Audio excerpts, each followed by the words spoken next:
Lahat talaga ng bagay ay gagawin natin para sa ating anak kahit ito pa ang pinakamasakit para sa atin. Hindi na iisipin kung ano pa ang mangyayari. Mabigyan lamang siya ng magandang kinabukasan. Ikaw, gaano kahirap para sa'yo ang magpalaki ng isang anak? Kung ganoon, mga kawanatels, itunghayan niyo po ang istoryang ito na tiyak ay kapupulutan niyo ng aral. Ang gabi ay may sariling tinig. Para sa karamihan, ito ay himig ng pahinga, ng katahimikan matapos ang maghapong pagod. Ngunit para kay Camille, sa kanyang ika-17 taon, ang tinig ng gabi ay isang walang katapusang bulong ng pangamba at pagsisisi. Karga niya sa kanyang bisig ang isang maliit na anghel, ang bunga ng kanyang kabataan at ang isang pangakong napako. Ang kanyang anak, isang magandang babae na may mga matang tila bituin sa dilim, mga kamay na kayang hawakan ang kanyang hintuturo ng buong higpit. Ngunit ang bawat paghigpit na iyon ay parang tinik na tumutusok sa puso ni Camille. Paano niya bubuhayin ang anghel na ito kung siya mismo ay halos hindi na humihinga sa hirap?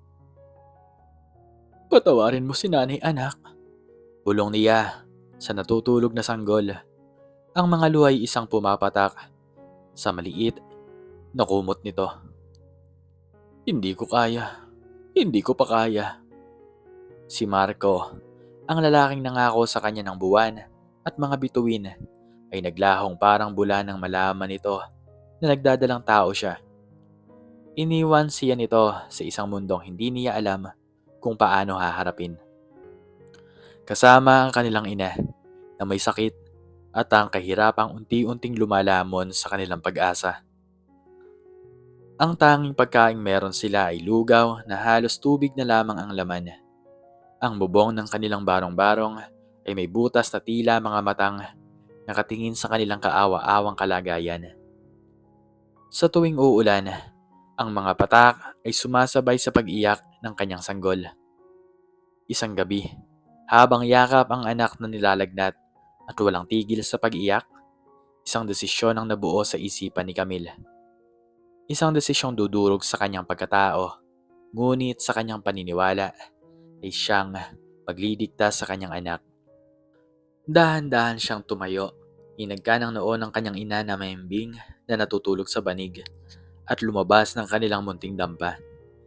Naglakad siya sa madilim na eskinita. Ang tanging liwanag ay mula sa buwang nakasilip sa mga ulap. Ang bawat hakbang ay tila may bigat ng 1,000 krus. Nakarating siya sa isang subdivision kung saan ang mga bahay ay tila mga palasyo.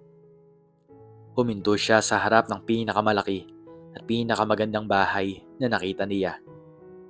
May mataas na itong gate na bakal. Isang hardin na puno ng mga bulaklak na hindi niya alam ang pangalan. At mga ilaw na nagbibigay ng ginintuang sinag sa buong paligid. Dito, aniya sa sarili. Dito ka magkakaroon ng magandang buhay, anak ko. Mula sa kanyang leeg, tinanggal niya ang kwintas na may palawit na hugis pusong nabibiyak sa gitna. Ito ang tanging alahas na naiwan sa kanya ng kanyang ama. Itinago niya ang isang kalahati at ang isa naman ay maingat niyang isinuksok sa kumot ng sanggol. Kasama ang isang pirasong papel na may nakasulat. Ang pangalan niya ay Angela. Mahalin niyo siya, pakiusap. Pinili niya ang pangalang yon dahil para sa kanya, isa itong anghel na ipinadala sa lupa. Sa huling pagkakataon, niyakap niya ang kanyang anak ng buong higpit. Inamoy niya ang pabango nito. Kinabisa ang bawat kurba ng munti nitong muka. Ang sakit ay hindi mailarawan, para siyang pinapatay ng paunti-unti. Babalikan kita, anak. Pangako. Mag-iipon si nanay. Babalikan kita. Humihikbing pangako niya. Maingat niyang inilapag ang sanggol sa tapat ng malaking gate. Sa isang lugar na tiyak na makikita agad pagsikat ng araw. Nagtago siya sa isang malaking puno sa di kalayuan. Pinanood ang munting anyo na naiwan sa malamig na semento. Hinintay niya. Bawat segundo ay parang isang taon. Hindi nagtagal, bumukas ang gate. Isang babaeng nasa 40 anyos, balot sa karangyaan, ngunit may maamong muka, ang lumabas upang kunin ang dyaryo. Tatigilan ito nang makita ang sanggol. Diyos ko, Ricardo! Ricardo! Halika rito! Narinig niyang sigaw ng babae. Lumabas ang isang lalaking mukhang mabait at kinalong ang sanggol. Pumasok sila sa loob ng bahay. Ang gate ay muling nagsara. Tumalikod si Camille, ang puso'y wasak na wasak. Ang tanging dala niya pa uwi ay ang malamig na simoy ng hangin at ang kalahati ng isang pusong bakal. Lumipas ang 5 taon para kay Camille. Ang 5 taon na iyon ay isang mahabang penitensya. Namatay ang kanyang ina 2 taon matapos niyang iwan ang kanyang anak. Nagtrabaho siya sa kung saan-saan. Labandera, tindera, sa palengke, tagalinis sa isang karinderya. Bawat sentimong kinikita niya ay iniipon niya. Hindi para sa kanyang sarili, kundi para sa isang pangarap, ang muling makita ang kanyang anak. Sa tulong ng isang matandang katrabaho, nalaman niyang ang pamilyang nakapulot sa kanyang anak ay ang pamilyang De Villa. Ang mag-asawang Don Ricardo at Senyora Eleanor. At ang sanggol ay pinangalanan niyang Angela ay binigyan nila ng bagong pangalan, Carol. Ayon sa balita, itinuring nila itong tunay na anak. Ibinigay ang lahat ng luho at pagmamahal na hindi kayang ibigay ni Camille. Isang araw, nabasa niya sa isang anunsyo na nangangailangan ng bagong kasambahay ang mga De Villa.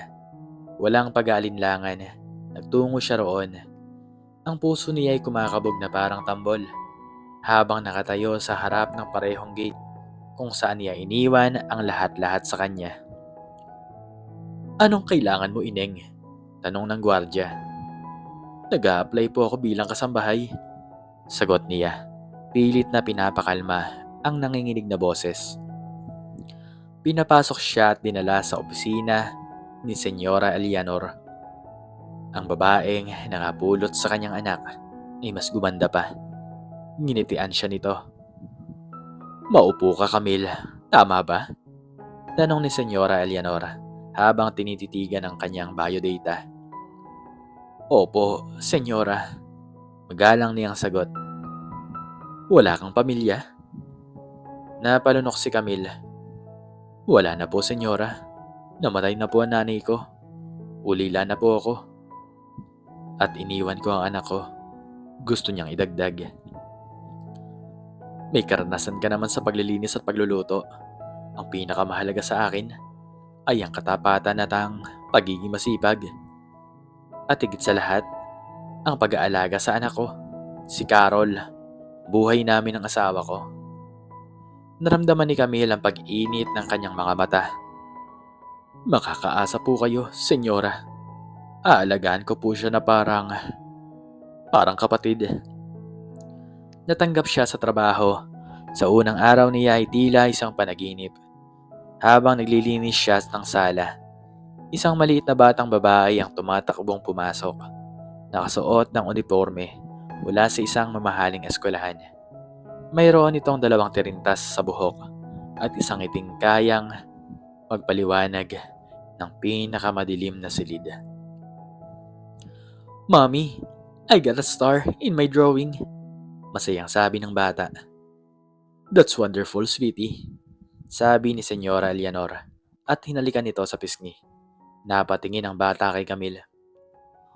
Who is she, Mommy? She's Ate Camille, our new helper. Say hello, Carol. Lumapit ang bata sa kanya. Hello po, Ate Camille. Tumingin si Camille sa mga mata ng bata. Ang mga yun pa rin ang mga matang nakita niya 5 taon na ang nakalipas. Ang mga matang tila bituin. Hindi niya napigilan ng isang butil ng luha na pumatak mula sa kanyang mata. Umiiyak po kayo? Tanong ni Carol. Ang boses ay puno ng inosenteng pag-aalala. Mabilis na pinunasan ni Camille ang kanyang pisngi. Napuwing lang ako, iha. Masaya ako makilala ka, Carol. Nagsimula ang panibagong yugto ng buhay ni Camille. Isang buhay kung saan siya ay anino lamang sa buhay ng kanyang sariling anak. Isang tagapag-alaga, isang utusan, isang estranghero na nakatira sa iisang bubong. Ang mga araw ay naging linggo, ang mga linggo ay naging buwan, at ang mga buwan ay naging taon. Si Camille ay naging parte na ng mansyon ng mga De Villa. Siya ang laging nandyan para kay Carol. Siya ang naghahanda ng baon ni Carol tuwing umaga. Sinisiguradong laging may paborito itong hotdog na may hiwang bulaklak. Ate Camille, bakit po laging ganito ang hiwa ng hotdog ko? Tanong ng 6 na taong gulang na si Carol isang araw. Ngumiti si Camille. Para kahit sa pagkain mo, may bulaklak ka. Para laging masayang araw mo. Siya ang nag-aabang kay Carol pagdating mula sa eskwelahan. Dala-dala ang isang baso ng malamig na juice. Kumusta ang pag-aaral mo, Carol? Palagi niyang tanong. Okay lang po, ate. Tinuturuan kami kanina tungkol sa pamilya. Sabi po ng teacher ko, lahat daw po ay may nanay at tatay. Tumingin ito sa kanya. Ang mga matay nagtatanong. Ate Camille, nasaan po kaya ang totoo kong nanay? Parang sinaksak ang puso ni Camille. Ang Mami Eleanor mo at Daddy Ricardo mo, ang pamilya mo, Carol. Sila ang nagmamahal sa'yo. Alam ko po, pero sabi po ni Mami, ampun lang daw po ako. Iniwan daw po ako sa gate natin. Bakit po niya ako iniwan, Ate Camille? Bakit po ba ako? Lumuhod si Camille para magpantay sila ng bata. Hinawakan niya ang malambot nitong pisngi. Hindi ka pangit, Carol. Ikaw ang pinakamagandang bata sa buong mundo. Sigurado ako, may mabigat na dahilan ang nanay mo. Sigurado akong mahal na mahal ka niya, kahit nasaan pa siya ngayon. Talaga po? Oo, at kahit hindi mo siya kasama, lagi siyang nakabantay sa'yo, parang anghel. Taon-taon, sa tuwing kaarawan ni Carol, si Camille ang unang bumabati rito. May dala siyang isang maliit na cupcake na may isang kandila habang tulog pa ang lahat. Gigisingin niya si Carol sa isang mahinang kanta ng maligayang bati. Make a wish, Carol, sasabihin niya. Sana po, makita ko na po ang real mommy ko. Laging hiling ng bata bago hipa ng kandila. Bawat taon, parehong hiling, at bawat taon, parehong kirot ang nararamdaman ni Camille. Naging malapit siya sa punong kasambahay, si Manang Fe, isang matandang babae na halos buong buhay ay nagsilbi sa mga De Villa. Iba ang tingin mo kay Carol, Camille, sabi ni Manang Fe isang hapon habang nagtutupi sila ng mga damit. Hindi tingin ng isang kasambahay lang, para kang isang ina. Kinabahan si Camille. Naging malapit lang po talaga ako sa bata, Manang. Tinitigan siya ni Manang Fe ng makahulugan. Alam mo ba, kasama ako ni Senyora noong natagpuan si Carol sa gate. May kasama siyang kwintas, kalahating puso. Hindi nakapagsalita si Camille. Itinago yon ni Senyora, patuloy ni Manang Fe. Sabi niya, ibibigay niya yon kay Carol paglaki niya. Para kung sakaling dumating ang tunay niyang ina, iyon ang magiging patunay. Mula noon, mas naging maingat si Camille. Ngunit ang pagmamahal niya kay Carol ay hindi niya kayang itago. Kapag nilalagnat si Carol, siya ang nagpupuyat sa tabi nito. Nilalagyan ng basang bimpo ang noon nito hanggang sa bumaba ang lagnat. Kapag nasusugatan ito sa paglalaro, siya ang unang naglalagay ng gamot. Nihipa ng sugat habang sinasabing, ang sakit? Ililipat na sa hangin. Isang gabi, nagkaroon ng masamang panaginip si Carol. Umiiyak itong tumakbo papunta sa kusina, kung saan nagkakape si Camille. Ate Camille, sigaw nito at yumakap sa kanyang mga binti. Binuhat niya ang 10 taong gulang na si Carol at iniupo sa kanyang kandungan. Anong nangyari? Anong napanaginipan mo? May masamang tao daw po. Kinukuha ako. Tapos po may babae. Hindi ko po makita ang mukha niya. Pero hinaharangan niya po ako. Sabi niya, huwag niyong kunin ang anak ko. Humihikbing kwento ni Carol. Ate Camille, sino po kaya yung babae? Niyakap ni Camille ng mahigpit ang kanyang anak. Anghel na tagapagbantay mo yon, Carol. Lagi siyang nandyan para protektahan ka. Ako yun, anak. Ako yun. Sigaw ng kanyang puso. Dumating ang ikalabing-anim na kaarawan ni Carol. Isa na siyang magandang dalaga, matalino at may mabuting puso. Ang paghahanap niya sa kanyang tunay na ina ay mas lalo pang tumindi. Sa tulong ng internet at ng ilang kaibigan, sinubukan niyang maghanap ng mga tala ng mga sanggol na iniwan noong ipinanganak siya. Ate Camille, tulungan mo naman ako. Pakiusap ni Carol isang gabi habang nasa kwarto nito. Ipinakita nito ang laptop sa kanya. Nagpo-post ako sa social media groups. Baka sakaling may makakilala sa kwento ko. Naupo si Camille sa tabi niya. Binasa niya ang post. Hinahanap ko ang aking tunay na ina. Ako po ay si Carol de Villa. Iniwan po ako sa gate ng isang bahay sa Green Meadows, Quezon City, noong gabi ng October 15, 2007. Ang tanging palatandaan ay isang kwintas na may palawit na kalahating puso. Sa tingin mo po, makikita ko pa po siya, ate? Malungkot na tanong ni Carol. Inawakan ni Camille ang kamay nito. Kung nakatadhana, Carol, magkikita kayo. Ilang linggo ang lumipas, walang nangyari. Tila nawawalan na ng pag-asa si Carol. Isang araw ng linggo, habang naglilinis si Camille ng bodega, may nahulog siyang isang maliit na kahon. Nang buksan niya ito, nakita niya ang mga lumang gamit niya. Kabilang na ang isang maliit na pitaka. Sa loob nito ay ang kanyang pinaka-iniingat-ingatang yaman, ang kalahating puso ng kwintas. Tinitigan niya iyon. Dumating na yata ang panahon. Hindi na niya kayang makita si Carol sa araw-araw na nasasaktan sa paghahanap. Karapatan nitong malaman ang totoo. Ngunit paano? Paano kung magalit ito? Paano kung itakwil siya? Sa kabilang banda, ano pa ba ang mas masakit kaysa sa nararamdaman niya ngayon? Ang makasama ang anak, ngunit hindi ito mayakap bilang isang ina. O ang marinig ang salitang ate sa halip na nanay. Nag-ipon siya ng lakas ng loob. Kinagabihan, kinatok niya si Carol sa kwarto nito. Nag-aaral ito para sa kanyang pagsusulit. Carol, anak. Carol. Pwede ba tayong mag-usap? Sige po, Ate Camille. Pasok po kayo.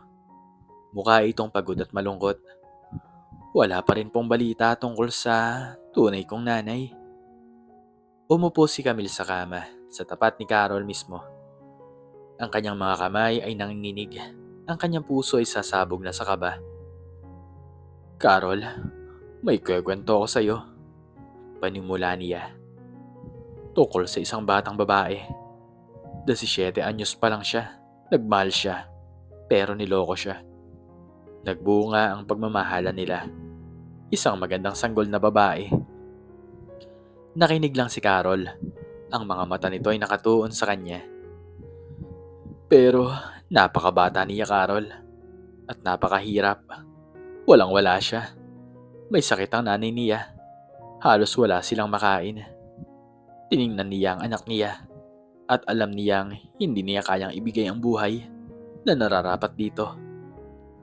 Nagsimulang mamuo ang luha sa mga mata ni Camille. Kaya isang gabi, gumawa siya ng pinakamasakit na desisyon sa buhay niya. Dinala niya ang kanyang munting anghel sa harap ng isang malaking bahay. Isang bahay na alam niyang magbibigay dito ng magandang kinabukasan. Iniwan niya ang anak niya kasama ang kalahati ng kanyang puso. Literal, at makahulugan. Natigilan si Carol. Tila may biglang nagbago sa ekspresyon nito. May pagtataka, may pagkakaiba. Ang babaeng yon, Carol. Nangako siya sa sarili niya na babalikan niya ang anak niya. Nagtrabaho siya ng gusto. 5 taon siyang nagtiis, nag-ipon, hanggang sa makahanap siya ng paraan para makapasok sa bahay na yon. Hindi bilang isang ina, kundi bilang isang kasambahay. Para lang makita niya ang kanyang anak. Babantayan ang paglaki nito, kahit sa malayo. Huminto si Camila at huminga ng malalim. Dahan-dahan, binuksan niya ang kanyang palad. Naroon ang kumikinang na kalahating puso. Ate Camille? Nanginginig na boses ni Carol. Carol, ako ang babaeng yon. Humagulgol si Camille. Ako ang nanay mo, anak. Ako ang nag-iwan sa'yo. Hindi kaagad nakapagsalita si Carol. Tinitigan niya ang kwintas sa palad ni Camille. Pagkatapos ay ang mukha ni Camille na basang-basa ng luha. Bigla siyang tumayo at tumakbo sa kanyang aparador. Kinuha niya ang isang maliit na alahas na kahon na bigay sa kanya ni Senyora Eleanor noong nakaraang kaarawan niya.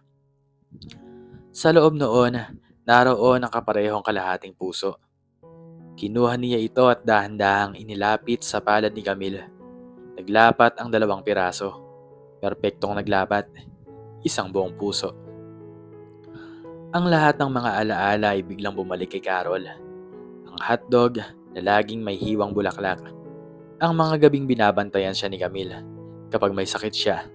Ang mga yakap nito kapag nalulungkot siya. Ang mga kwento tungkol sa isang inang nangungulila. Ang lahat ay nagkakaroon ng kahulugan. Kayo po, bulong ni Carol. Ang luha ay nagsimula na ring dumaloy sa kanyang mga pisngi. Kayo po pala, ang anghel na tagabantay ko. Niyakap ni Carol si Camille. Isang yakap na matagal nang hinihintay ni Camille. Isang yakap na puno ng 16 na taon ng pangulila, paghahanap at pag-asa. Nanay, sabi ni Carol sa gitna ng kanyang pag-iyak. Nanay. Ang salitang iyon para itong musika sa pandinig ni Camille. Ang salitang pinangarap niya marinig mula sa mga labi ng kanyang anak. Patawarin mo ako, anak, sabi ni Camille. Patawarin mo ako kung naging duwag ako. Umiling si Carol. Wag po kayong humingi ng tawad, Nay. Ngayon, naiintindihan ko na po ang lahat.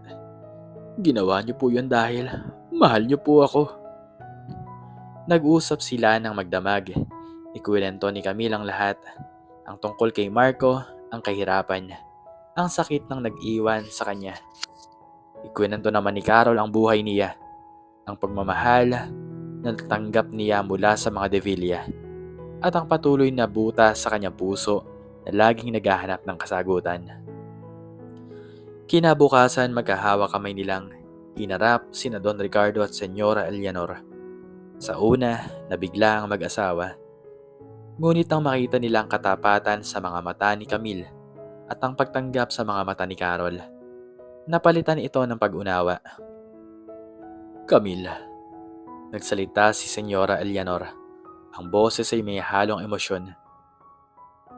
Hindi ko alam kung anong sasabihin ko. Galit? Hindi siguro. Pasasalamat. Salamat sa pagdadala mo kay Carol sa buhay namin. At salamat sa pagmamahal mo sa kanya sa loob ng maraming taon, kahit sa paraang tahimik. Wala po akong karapatang bawiin siya sa inyo, sabi ni Camille. Kayo po ang tunay niyang mga magulang. Kayo po ang nagpalaki at nag-aruga sa kanya. Ang tanging hiling ko lang po ay ang malaman niyang totoo. Lumipas ang mga araw, inasahan ni Camille na may magbabago. Inasahan niya sa isang sulok ng kanyang puso na baka piliin siya ni Carol. Na baka sabihin nitong, Nanay, sasama na po ako sa inyo. Ngunit isang apon, umupo si Carol sa tabi niya sa hardin. Nay, Mahinang sabi ni Carol.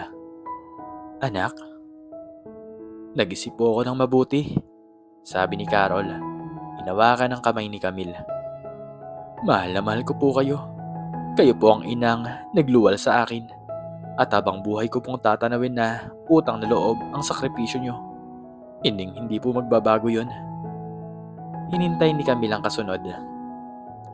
Pero sila po ang nanay at tatay. Nagpalaki sa akin. Malumanay na pagpapatuloy ni Carol.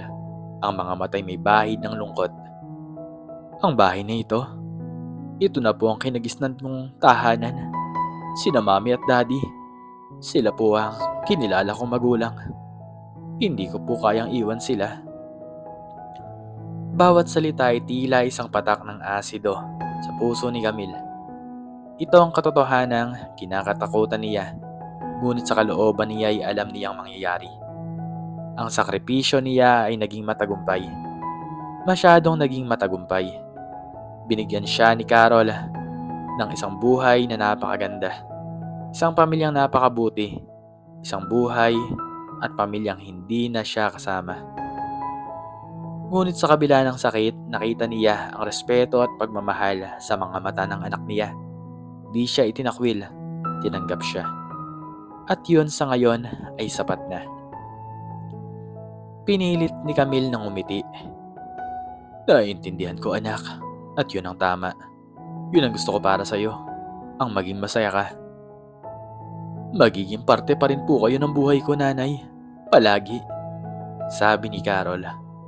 Tumango si Camille, ngunit alam niya sa kanyang sarili na hindi na siya maaaring manatili pa sa bahay na yon. Tapos na ang misyon niya. Nakita niyang lumaki ang kanyang anak na isang mabuting tao. Narinig niya mula rito ang pagtanggap at pagmamahal. Makalipas ang isang linggo, nagpaalam si Camille sa pamilya de Villa. Saan ka pupunta? Pwede ka namang manatili dito, hindi na bilang kasambahay, kundi bilang pamilya. Tanong ni Senyora Eleanor. Umiling si Camille. Kailangan ko na pong bumuo ng sarili kong buhay, Senyora. Ngayon, alam ko nang maayos ng kalagayan ng anak ko. Oras na para ayusin ko naman ang sarili ko. Panatag na po ako. Ang pamamaalam nila ni Carol ang pinakamabigat. Babalik po kayo, di ba, Nay? Umiyak na tanong ni Carol. Lagi akong nandito para sa'yo, anak. Isang tawag mo lang, dadating ako. Sagot ni Camille, hinalika ng noo ng dalaga. Huwag mong kalimutan na mahal kita. Mahal na mahal din po kita, Nay. Lumabas si Camille sa parehong gate kung saan siya pumasok bilang isang desperadong babaeng. 11 taon na ang nakalipas. Ngayon, lumalabas siya na may bigat pa rin sa puso, ngunit mayroon ng kapayapaan. Hindi na bumalik si Carol sa kanya sa parang inaasahan ng isang ina. Ngunit sa pagtanggap at pagmamahal na ipinakita nito, naramdaman ni Camille na sa wakas, pagkatapos ng napakatagal na panahon, siya ay nakauwi na rin. Ang kalahating puso sa kanyang dibdib ay sa wakas naging isang buo. Ikaw, anong natutunan mo sa istoryang ito? Maki-comment naman sa baba kung anong iyong natutunan. At hanggang dito na lamang po nagtatapos ang istorya. Sana po ay nagustuhan nyo to. Please like, share, and subscribe. And click the notification bell para palagi po kayong updated sa mga bago ko pa pong istorya. Muli ay maraming salamat po. At God bless us all.